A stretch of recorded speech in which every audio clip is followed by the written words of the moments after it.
What's up, y'all? It's Zach with Living Corporate, and you know how we do, right? We come on, I say something like, what's up, y'all? It's Zach with Living Corporate, and then I maybe remind y'all that we're a platform that amplifies the voices of black and brown people at work, right? You should get the drift now. We're like at episode 100 and something. Now, as you also should know by now, I'm bringing to y'all some more fire for your head top, some dope guests. Now, this is really only the second time in the history of Living Corporate that we've interviewed two people at the same time. So, you know what I'm saying? Shout out to us for that. And I'm just really excited because we're getting, I don't want to say two for the price of one because that's kind of cheesy, right? But I'm saying we have two incredible guests, Netta Jenkins and Jacinta Mathis. Hey. What's up, y'all? Now, look, we're just going to get straight into it. I'm not even going to go through the whole intros because y'all's bios, if I was to try to do it, you know what I'm saying, I'm going to take up all the time. So for those of us who don't know y'all, please share a little bit about yourselves. Yeah. Jacinta, would you like me to start off or? Go for it, girl. Go for it. Okay. Well, I guess I'll start off with something fun. So I'm an Afrobeats living room dancer. Love Afrobeats. Turn up. Come on, Afrobeats. But aside from that, I'm an author of Self-Advocacy and Confidence for a Fearless Career, Liberian American woman. I'm a wife, a mom to a 4-month-old baby boy and a 6-year-old.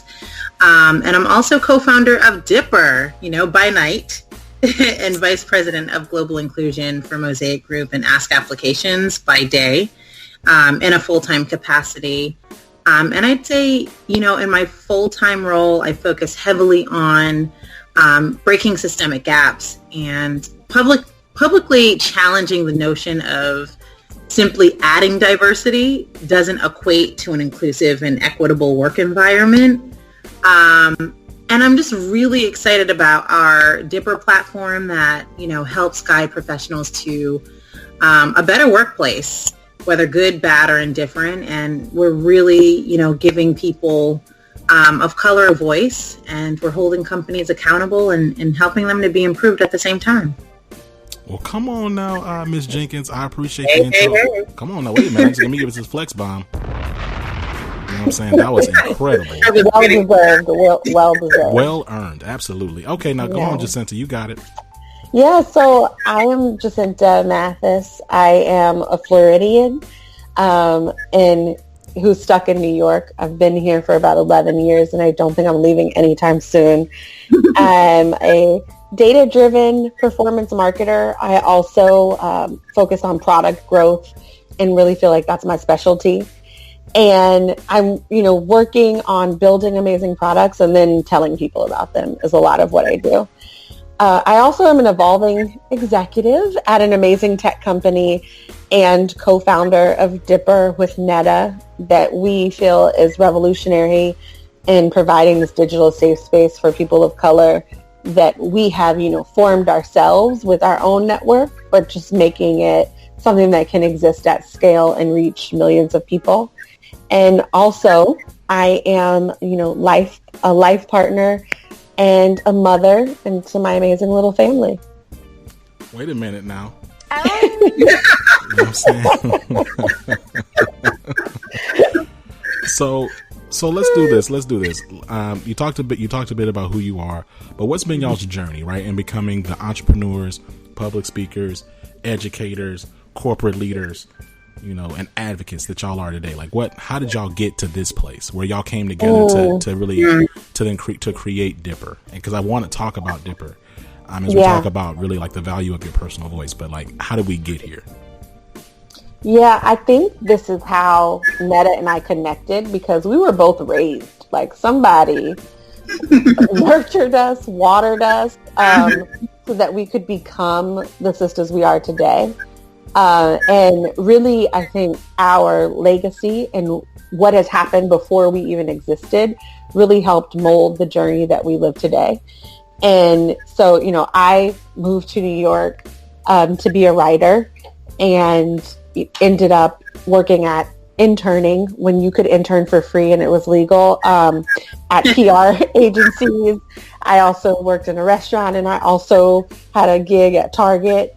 And through working in a restaurant, I met someone who was a media seller and kind of told me how ad agencies in the city work, and really helped mentor me into a role at an ad agency. And that was kind of how my media buying, kind of advertising and marketing career really kicked off. And then when everything became digital, I kind of literally fell into a tech company that ended up not being successful. But then I ended up at a really successful one where I met Netta and really helped build my career. And I think from there I realized, tech would be a big part of everything that I did. And really this kind of experience and providing the safe place was something that I looked for everywhere I worked. And so in just talking to Netta, it was like, we have to make this a thing. Like, it's something we have to do together. Yeah, absolutely. I think for me, when I start thinking of the journey, it dates back to when I was much younger. And so, my African parents, they really stressed the importance of education and confidence at a very young age. So while kids were on their summer vacation or playing outside, I was the one reading books and creating goals. And I read a lot. I asked a lot of questions. Sometimes teachers were a little overwhelmed, like, damn, she's asking too many questions. And then also being able to hear my parents tell me, listen, you have the ability to create change, really gave me the confidence to do anything that I had set my mind to. And so started off by me becoming president of the freshman class, where I was only one of 3 Black people in the school at that time, to heading off to college, graduating 3 years instead of 4, just like really being ambitious in all of my goals, and then starting a casting company in college. And really that was to create a safe space for women to model and act in the entertainment industry, because obviously it's like predominantly male driven when it comes to, the clients. And then business led me to Boston, where I completed my MBA, and off I was after that to New York, because predominantly a large amount of my clients were located in New York. But unfortunately, there came a point where, my business that I had grown in college and had expanded was no longer sustainable. And so I started looking at technology recruiting contract opportunities, because I just couldn't see myself in a full-time opportunity immediately after owning my own business. I'm like, how am I going to be able to report to somebody? So that whole concept in my head, I just couldn't wrap my head around that. But I've always been passionate about technology like Jacinta and data, and specifically providing opportunities for people. Love seeing people win. And that led me into my contract recruiter role with the current company that I'm with today. That turned into a full-time opportunity. And I was able to jump from level to level in the matter of 4 years, and now at a VP level. Ching ching. But I think what it is there's a lot of people that ask me, okay, like, Netta, how are you able to get to the level that you're at so quickly?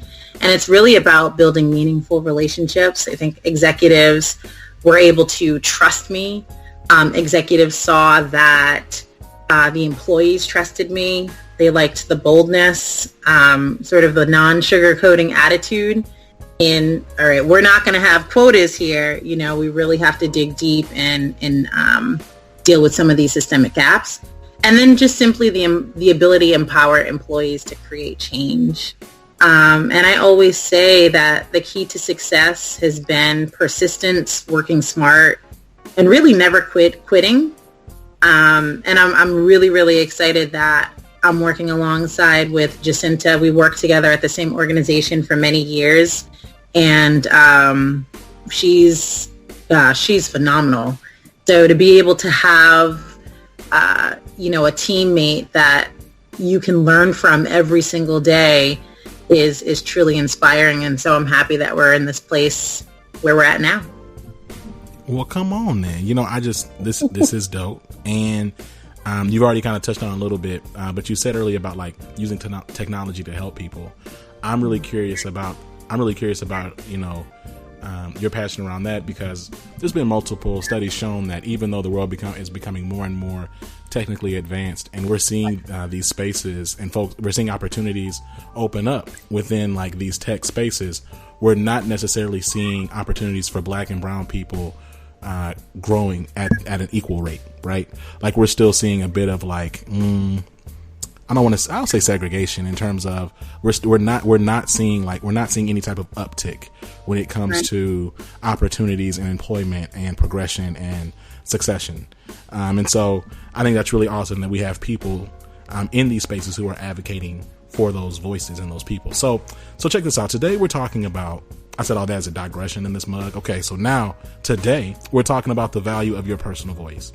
So like, when did each of you realize that your voices mattered, especially within the workplace? Like, was there ever a moment that you were like, man, wait a minute, I can actually speak up and it means something?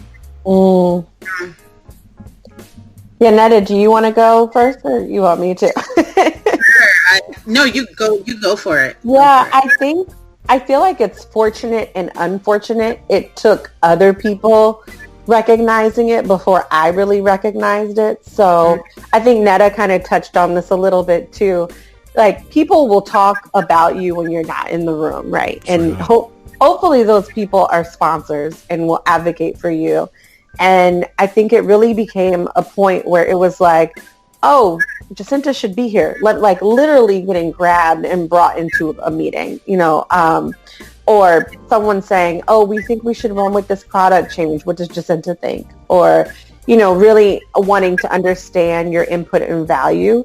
And then when you present something, seeing people jump into action or, really seeing change happen, I think that's when I realized, I was like, oh, wait, people hear me. Like they're really listening to me, and, they're really taking what comes out of my mouth as word, and that it's something that we should do. And I think sometimes, especially as a Black woman in corporate space, you may tell yourself to like mute your voice a little bit. But I was finding that what is kind of the stereotype was what people wanted me to embrace in my own way, especially because sometimes you're in a room and nobody's saying this is wrong. So they're like, oh, we know Jacinta will call it a spade, Like, so it's really having people around me that helped empower me to realize like my voice mattered and that people were hearing me. And then I just got more, you get more comfortable in that. And then having your network, like I had Netta, and sometimes we would talk to each other and I would bounce an idea off of her or show her a presentation before it went before the executive team or the board, just because I was like, well, what do you think about this? And that helps me strengthen my voice too in the workplace. Yeah, absolutely. I think Jacinta's spot on with that. It's really about, being able to lean on those people within the organization that you trust, that empower you to have that voice, to be bold, to speak up for yourself, to advocate for yourself, and advocate for others. And so, Jacinta was definitely that sounding block for me, and she still is. Even as business partners, we're always bouncing ideas off of each other, work-related situations like, hey, how should we get through this? How should we handle this?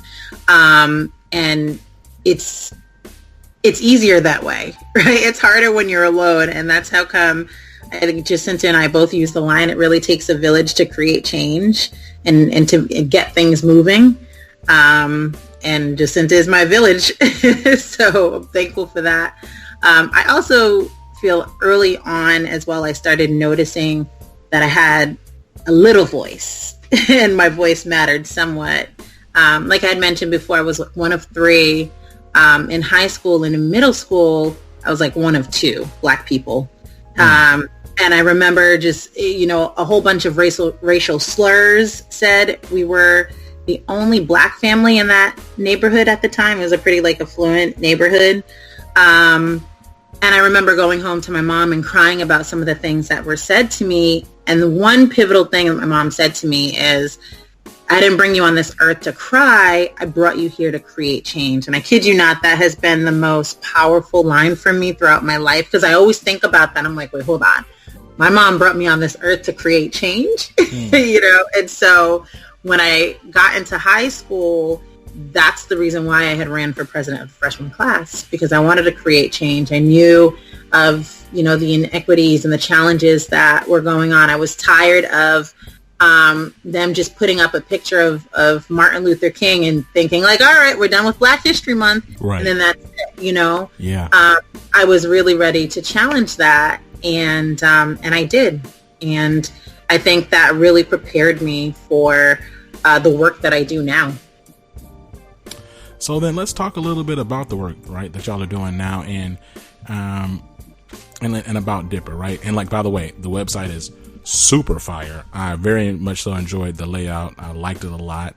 But like, how did this passion that y'all have and this realization, the self-realization of your voice and it mattering play into the creation of Dipper? Yeah, it's so weird. I feel like every answer we're going to be talking about our parents, right? That's fine. Yeah. I mean, really, so my dad was a chief diversity and inclusion officer. And for, I would say in the early 90s, before like diversity and inclusion was a thing. Yeah, my father. Wait a minute. You said your father was a chief inclusion diversity officer in the 90s? You're like, whoa. Yeah. And so like before it was really a thing, really he was at a Fortune 500 company and pushing them to make strides to create these more inclusive workplaces, not only for their employees, but also for their vendors. And just seeing a lot of those like conversations happen at our dinner table. My mother was an attorney at a law firm, and I think she was one of the only Black attorneys, and she was also a female. And so just kind of, this is what the conversations we would come home to for dinner, and just hearing about the things that they were dealing with and how, they would get through it and how they would grow and maybe even how they would decided to exit. And then working with Netta and really seeing how we built this village in this corporate space to talk to each other about raises, promotions, breastfeeding advice, whatever. We were leaning. Although it's important to lean in, sometimes you also have to lean on somebody. So we had to lean on each other, and so we met. I would say it was lunch. I don't want to be cliche and say it was brunch. And we were just articulating how this needed to become something that other people could participate in. And with our backgrounds in tech, it just seemed like the right path. It seemed like the thing that we should do. And I think in my heart, I wanted Netta to be like, that is a horrible idea. But she was like, girl, yes, like we have to do this. And, immediately we connected with a company that we knew is actually went to college with me and is an alpha, and I'm an AKA, and so I reached out to him immediately and was like, we need a dope website, and they were able to work with us to create that. And I really feel like it's been like this catalyst that has helped us launch and helped us reach so many people. Well, shout out to the Divine Nine, you know what I'm saying? Yes, I see I respect how you slipped that in there. I'm me for me, but I always respect my. It was not intentional. No. But it just comes out. It just kind of, It's just truth. It leaps out. You know what I mean? Hey, I respect it. Yes. Can you, I know we're going to get to Netta's side, but I just want to pause really fast. I'm going to respectfully ask that you tell your sister, Kamala Harris, to promote this episode when it comes out. We won't use any type of logo, so don't sue us, please. But if you could I'm texting her right now. I will slide in her DMs. If you could, I was about to joke and say we'll even put like some pink. I don't want any type of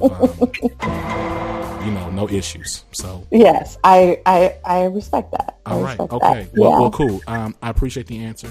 Netta, please go ahead. Yeah, no, oh my gosh, I don't have much to add other than Jacinta was definitely spot on. That's exactly how it happened. And we're really excited about this, overall excited about this platform because it gives people a chance to really share their experiences. And also it gives us a chance to hold companies accountable if they are not doing it right. It gives us a chance to guide professionals of color in the right direction. It's funny, I'm a part of, many different Slack channels, one in particular, Black Tech Women. And just today, there were a couple people that were just talking about, hey, I wish I could gain insight on this particular company.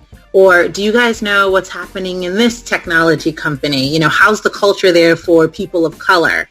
And I'm like, listen, head to, ourdipper.com because we definitely provide that type of insight. So there's a lot more people that's looking for that. They don't want to waste their time in organizations that aren't going to value them. And we're really excited to be, launching something like this that can push professionals of color in the right direction. And so, and I know we're kind of talking like around it, like we're saying like, at a high level what it is, but like from what we talked about, Netta, in our conversation, like help me understand, if we were like to kind of compare it to something, is it almost like Glassdoor, but like for the Black people and brown people? I don't want to say Glassdoor, right? We can say maybe like if Glassdoor, Yelp, and Black Lives Matter had a baby. Oh, right? Okay, I got you. Can I get a boom or a bang? Oh, no, hold on. I apologize. Hold on. I got you. Hold on. Hold on. I got you. Yeah. I was gonna say I was gonna make like a really bad joke and say like, is it like vibranium door? Like, no, and it's really focused. I think Netta and I, and this is all based on the type of people you have in your network. But like, I know with my girls, like we can complain to each other, we can vent, right. But after you're done talking, they're going to be like, so what are you doing? Mm-hmm. Like, what are you doing? What are we doing? What are you doing different? Like, are you going to make a move? And I think that's where we saw the gap. It's like, yes, we want you to vent. We want you to have a safe space. But we also think it is time, and there needs to be a space for someone to ask an organization, what are you doing? What are you doing to fix it? What are you doing to make this better? What are you doing to retain these talented people who are exiting and they all happen to be brown?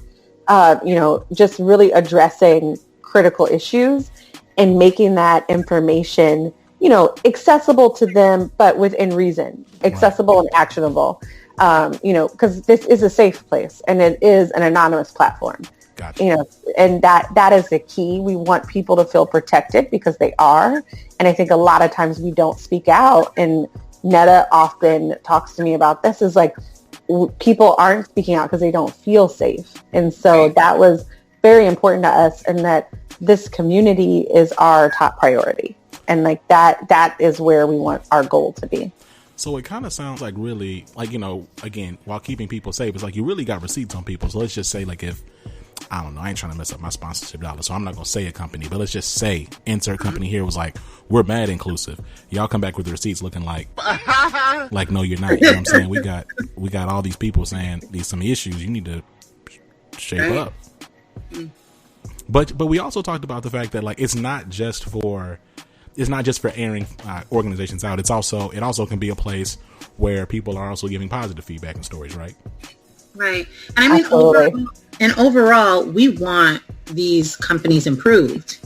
Right. If they're not doing well, we want to be able to provide them with the solutions to solve that issue. We're not leaving them high and dry. And, I think that's the difference with other platforms out there like a Glassdoor or Yelp. We're looking to improve these companies. Right. Mm-hmm. And you want to know where... Oh, sorry. But no, go ahead. I was just like, you want to know if some place is a good place for you to go to. And exactly. We get just as many bad reviews as we get good ones. And, right. We get people who are like, I've had a great experience of here. I've been able to grow. I've been developed. I have an amazing mentor. And I want more people who are brown and more people of color to come here. I don't want to be the only one, you know, and so I want to see them hear more and know about the opportunities here. No, it's really cool. And I do hear your point around, like, you're not just gathering the data just to gather the data. Like, you're actually, there's a consulting play to it too, right? Where you then say, look, this is what people are saying, good and bad. Here's our recommendations. And then you're able to actually come alongside them, to your point, and actually like be a partner. And I think it's interesting because there's so many organizations out there, even as we have these group me's and Slacks and folks are venting and stuff, there's really yet to be one central location where we'd be like, dog, don't go over there. You know what I'm saying? It should be like that. Like, you know, Lion King remake came out. People want to act like the Lion King remake wasn't fire. I thought it was great, but whatever. So you remember, like, when Mufasa was like, he was looking over the cliff, right? And he was talking to Simba. He's like, everything the light touches is your kingdom. And Simba was like, oh snap, what about that over there? He said, that is the elephant yard. You don't ever go over there. Relax. That's pretty much like, you know, that's an opportunity for Dipper too. But like, we don't really have that. We don't have a collective, you know, Pride Land overview of the workplace as it were. It's true. Yeah. And companies, and I think, I believe it was last year, McKinsey and Company did a study, and like, companies are spending more than $8 billion on diversity and inclusion efforts. That's right. And we're like, who's not benefiting? Ain't benefiting nobody. We still got blackface on company pencils. Exactly. We're not on your board of directors.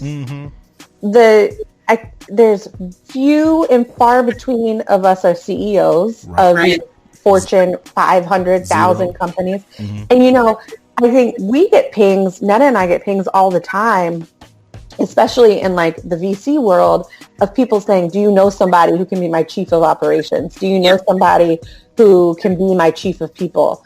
And we're like, absolutely. Like, I will respond to people with a list, LinkedIn profiles connected, you know, because we feel we are here, we exist, and there just really needs to be this space for us. And there are people also who have done this before us. You know, there are people who may have been peers to my father who have been in these spaces prior to us, and they have a lot of insights to share, but they don't have a place to share them. You know, so it's kind of like, we can't all go to the conference. We can't all go to the talk, but you know, you could participate in our website and go to ourdipper.com. No, I love it. And I think, my bad. Go ahead. My bad. No, it's okay. And I think companies definitely have this warped perception that, okay, well, if we have, you know, a few black and brown faces, we've won. You know, let's put out the PR. And obviously it's much deeper than that. Like Jacinta was saying, is the equity piece. Are we giving people the access and the exposure to not only move up, but to have a voice and are able to lead, you know, in their own way? A lot of the times when we hear about black and brown folks' experiences that are in high level positions, they're still kind of oppressed, right? They really don't have that power to lead and that confidence. So, you know, there's a key data points that we definitely want to bring out and share again so that these companies are improved. Man, you said a lot right there. You know what I'm saying? I'm not trying to like wear out the flex bomb, so I'm gonna just give it a little break. But you're right. And you know, this is the thing, right? There is a, I don't know. I feel like sometimes, you know, these companies, they think they've just done so much that they put like 2 black people in charge. You know what I'm saying? And we're like, yeah, but there's like, I mean, there's nobody else. And then these 2, like you just said, these 2 black people, like, they're not really doing anything, or you just kind of shuffle them out there and they just kind of say some canned message that you wanted them to say. They not really moving the needle in no kind of way. You talk to them, they looking back at you, you know, they looking back at you like that blank face on Get Out. You know what I'm saying? You go out for their dad, they grab your fist. You're like, what happened? What's going on? Like, you know what I'm saying? Or they sometimes don't have the support. They really don't have the support, so they're feeling alone. Right. You know, even if there's just two of you, it's like, you may not have that guidance that you need to feel confident to really make those moves that you may want to make. And I think that happens to a lot of people. No, you're absolutely right. Because I'm going to tell you, for me, like, you know, I'm in a position, oftentimes I'm one of the only ones in these spaces. But if I see somebody that look like me, but maybe it's like, I don't know, like my dad's age, I'm like, oh, snap, what's going on? And they don't say anything back to me, or they kind of give me some, you know, guarded response. Now, outside, I'm smiling, but on the inside, I'm like, you know what I'm saying? Yep. Just like, what's going on? I wonder too, like, how many times are we in these leadership roles and scared, because I know I've walked in meetings, and this is me jokingly, like, if there are more than three of us gathered, I'm going to make an announcement. Like, what you going to do? Me. Like, if we're at work and I walk in a meeting and there's three of us, I'm like, oh, we's meeting. Like, it's happening. Like, I'm excited about it. And but I do think there are definitely some people, there's definitely a category of people who are kind of working in fear. But part of that is just like we were talking about earlier, knowing your voice, feeling confident and being able to use your voice. And that's part of it. Like you're just at a place where you don't feel it's safe enough for you to even have a voice. Right. I mean, I've even had people say to me, they've been nervous to connect with, another Black or brown person in the workspace because they didn't want others to feel like they were trying to take over. Mm-hmm. Right. So it would be like, they would do like a little silent text, like meet me outside. And I'm like, what? And so that happens a lot too.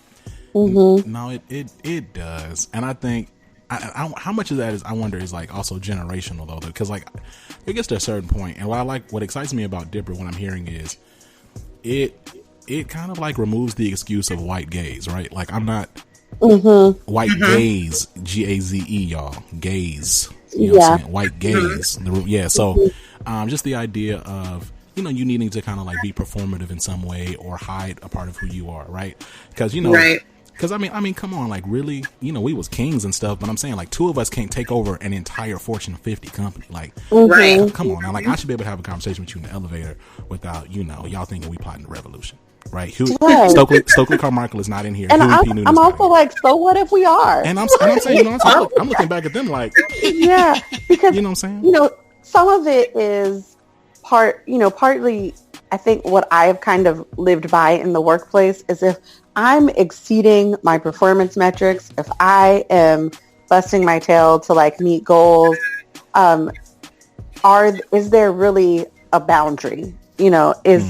If I'm doing what I'm supposed to be doing, is there a boundary? Now, sometimes there are hurdles for you being able to successfully do what you're doing, and that needs to be addressed. But, I think if you have a team full of people who are brown, but you're the top team in the company, people see green, and nobody is going to say anything. I think the problem is when there's a board seat available, people see their friends and their immediate network, and those people all look alike.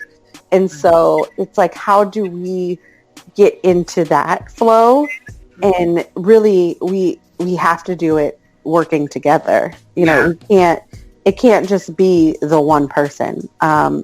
It really is going to take a lot of us working together, because who's going to tell you, like, who's going to give you the heads up that like, oh, I know that's your salary, but every other president in the company is making 5 times that. Yeah. Right.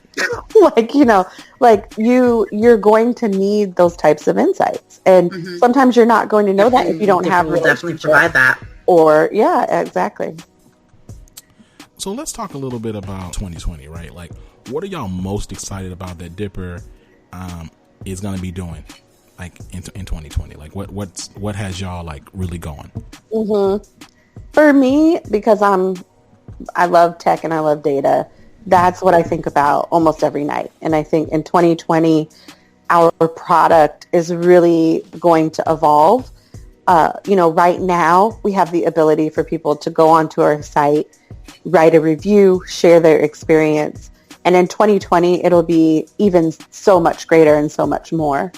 And that is something that really excites me about what's to come. Is, the more people who are joining our community, the more in depth that we can make that community experience, and the things that we want to do to provide people with insights on, like we said, salaries, available jobs, are just really exciting to me. And all of that data and information that people will have at their fingertips, just makes me really looking forward to the new year. Again, you know what I'm saying? Shout out to everything that y'all are doing. Shout out to Dipper.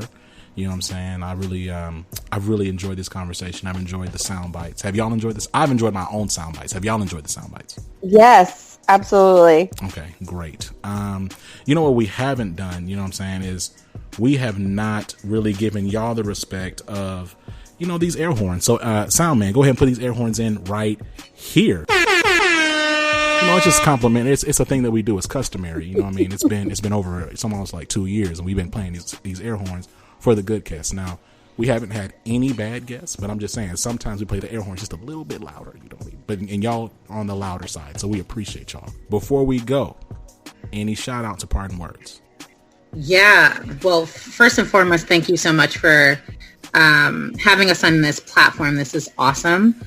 We're really excited about the partnerships, the meaningful relationships that we're creating, with different organizations. And we're really excited about our full dynamic platform that's going to be revealed to the world. This is truly going to be game changing and helpful for people of color that are really looking to be guided in the right direction. Absolutely. And I mirror that sentiment exactly. We're so thankful for this opportunity and to be able to speak with you and your audience. And, really just shout out everybody, all of you who have left a review, who have sent to us your feedback and cheering us on, patting us on the back. And even those of you that have challenged us, and maybe even shaded us a little bit, it's all fuel. And big up to our haters one time. We love it. Mm-hmm. Yeah. You can't live without them. Mm-mm. And, and it's been an amazing ride, and it's just the beginning. And, we're just incredibly thankful. Well, look, we appreciate y'all. And look, y'all, if you're listening to this, I want everybody to stop. Okay. If you're in your car, you know what I'm saying? Pull over to the side of the road. Okay.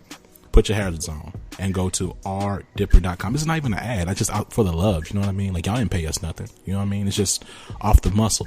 So go to rdipper.com and you go ahead and just scroll down. You know what I mean? And at the bottom, what you're going to see is it's going to say need advice. Please take a few moments to provide some insights about your current workplace and experience. Now, look, some of y'all know that Kathy in accounting has been getting on your nerves. Okay.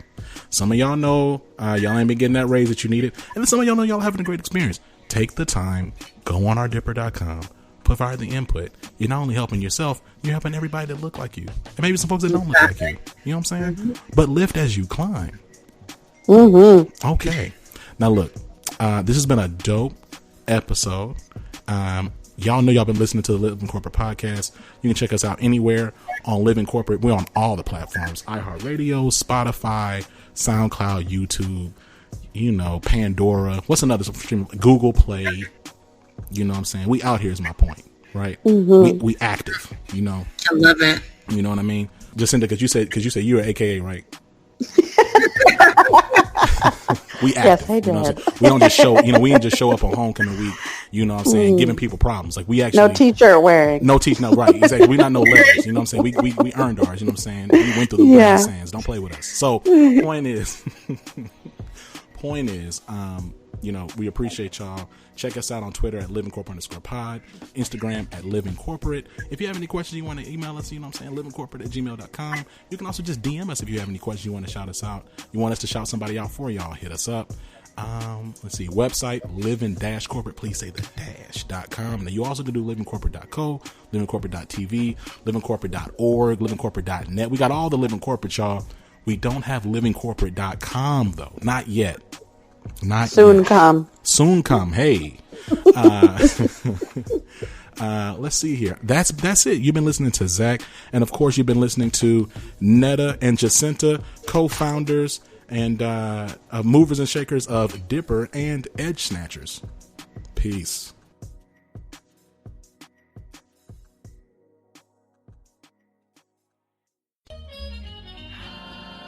Living Corporate is a podcast by Living Corporate LLC. Our logo was designed by David Dawkins. Our theme music was produced by Ken Brown. Additional music production by Antoine Franklin for Musical Elevation. Post-production is handled by Jeremy Jackson. Got a topic suggestion? Email us at livingcorporatepodcast@gmail.com. You can find us online on Twitter, Facebook, Instagram, and living-corporate.com. Thanks for listening. Stay tuned.